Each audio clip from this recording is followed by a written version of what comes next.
Hi everyone, I'm Geoff Watts. I'm going to talk a bit about our company Edited and how we got started and our product and the way we help retailers be the very best retailers that they can be. So I'm going to show you some of the things that you can discover with our product and how you can think about the market a little bit differently. And in retail, there's three things that can make you or break you, and that's right product, right price, right time. And you know, that's kind of everything to retail. If you get that right, then you can be a commercially successful powerhouse like some of our customers. Before lunch, we heard about big data. And for some people, big data just means lots of data. But actually, it's kind of big meaning is a bit more interesting. And retailers have got a lot of data, and they're not doing a lot with it. And they analyze, you know, some of them are just doing sort of sales reporting. So fundamentally, when you think about it, you know, they're not using this data very well. Retailers are doing things like, you know, they're discounting their this time of year, discounting their entire assortment by 50%. And why are they doing that? And obviously it's more nuanced than this, but the basic principle here is they bought the wrong stuff, right? They've put the wrong stuff on their shelves. So how can we help with that? And that's really the kernel of where Edited came from. So we got started about 5 years ago. Head office is in London, and we've got offices in New York and Melbourne as well. And we're a retail technology company. We make tools for buyers, merchandisers, and business people, trading people to make structured decisions around the most important stuff in retail, which is right product, right price, right time. So we use a lot of data to do this, and we've got it all in a huge data analysis platform that underpins the product. The product's really beautiful and easy to use. It's really simple, so definitely look me up and we'll show it to you afterwards, but I'm just going to show you some data today. But the reason why that's important to make the product sort of pretty and easy to understand is that our customers don't love Excel. You know, they're not natives to Excel, not all of them anyway. And so our product feels a bit more like a manipulatable infographic than sort of a spreadsheet. And the other thing with our product is you don't need sort of engineers and data scientists or guys in suits and consultants to do it. It's pretty simple. You can just get it done yourself. So we've got customers all over the world. Here are some of them, and you've probably heard of some of these. And literally, like US, Indonesia, Australia, India, Russia, South Africa, kind of everywhere, and of course all over Western Europe. And we're working with luxury, fast fashion department stores, even hedge funds now. So it's interesting. So that's about us. But let me come back to that central thesis, which is right product, right price, right time. So I'm going to talk about luxury products, handbags. And this chart I generated last night, and this is literally like almost instant to generate in the product. And what I'm showing here is UK versus US market handbags, and these are in market as of yesterday. And this is colorways of products, right? So when you have a look at that, and good, we've got a good screen, you can see the black is proportionally different between the two markets.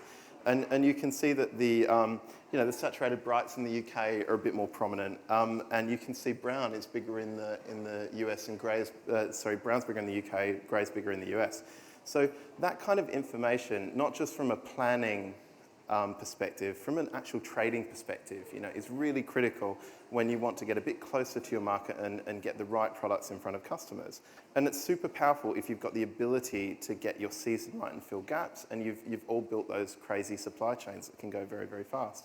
So this is the kind of information that you've always been able to sample, and you always have sampled, but actually knowing what's in market and what color it is now is very, very powerful indeed. So let's have a look at pricing now. And here is a shopping bag. So these kind of 4 products, and you all know about shopping bags because you've bought them from retail analysts for years, right? And they go out and they, do a comp shop and they look at what's in the market. But and I'll step you through how it works on our product. So we did this yesterday against average price points, and I'm sure you know these retailers. Okay, and this is like the red cells are the more expensive ones, and the kind of the lighter cells are the lower priced ones, and the blue ones are the very lowest priced ones. And this is interesting, but everyone knows that sort of biker jackets are the most expensive products out of this group of products. So what's really cool is when you index these prices. So what this is, think about these as percentages, right? So Net-a-Porter, if we just look down the bottom at the shopping bag, and that's all the products, so t-shirt, skinny jeans, biker jacket, and some boots. On average, Net-a-Porter, 143% of the market. Selfridge is 61% of the market, and this is based on full price products, not discounted products. You can equally do that for like the product prices as they are today, just as you can do them for the original prices of the products. So that's really interesting because you'll have a view, and you can, of course, pivot this down by brand, by colorway, by anything before you get to this view. And you'll have a view of where you want to be as a retailer in the market against a bunch of other competitors. So this gives you like a little dashboard that you can see and understand exactly where you are. So you should probably go shopping at Selfridges if you're in the UK at the moment and you want this sort of stuff. So let's move on to right time. So newness is very, very interesting. Newness is kind of how online retailers, in fact all retailers, engage their customers. It's how you tap into habits, right? So by having new products there all the time. Has anyone heard of a website called Reddit? That's addicted kind of, teenagers everywhere by having new stuff at the top all the time. This is exactly the same principle. People really love new. So having new products in market is how people drive that habitual shopping and shopping as a pastime online. ASOS are kind of kings among these people who do this. But they have about 70,000 products in the market today. But even this week, even during sale season, they've dropped 1,300 new products as at last night, which is just amazing.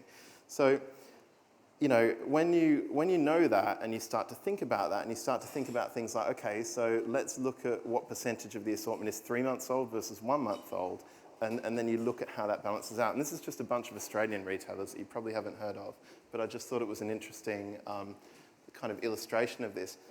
H&M you would think would be doing this all over the place, but actually Sportscraft is quite a high-priced retailer, and they're doing, they've got a bigger assortment of newness. So this is like, the market's kind of moving around, and I think these principles that have worked in fast fashion are starting to get applied in other parts of the industry. And I'm going to show you another thing on newness. So this is promos.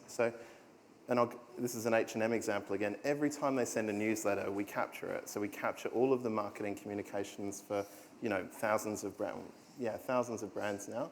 And the red bars, the full bar is how often they send an email to their customers in a month, and the red part of the bar is when it's a piece of discount communication or promo communication.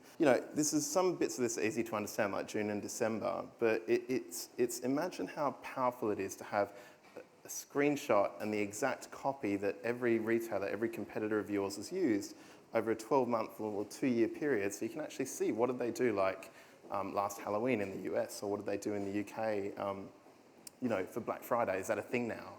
Who's actually doing that? This is all about newness and comms and keeping in touch with customers. So if you like this stuff, there's hundreds more pages of it that you can download for free on our website at this URL. And if you think having access to this data, and it's a shame I couldn't demo the product because it's really instant how quickly you can get some of this stuff out. But if you think that'd be useful, definitely hit me up with an email and I'll show it to you. Thanks, everyone. Thank you.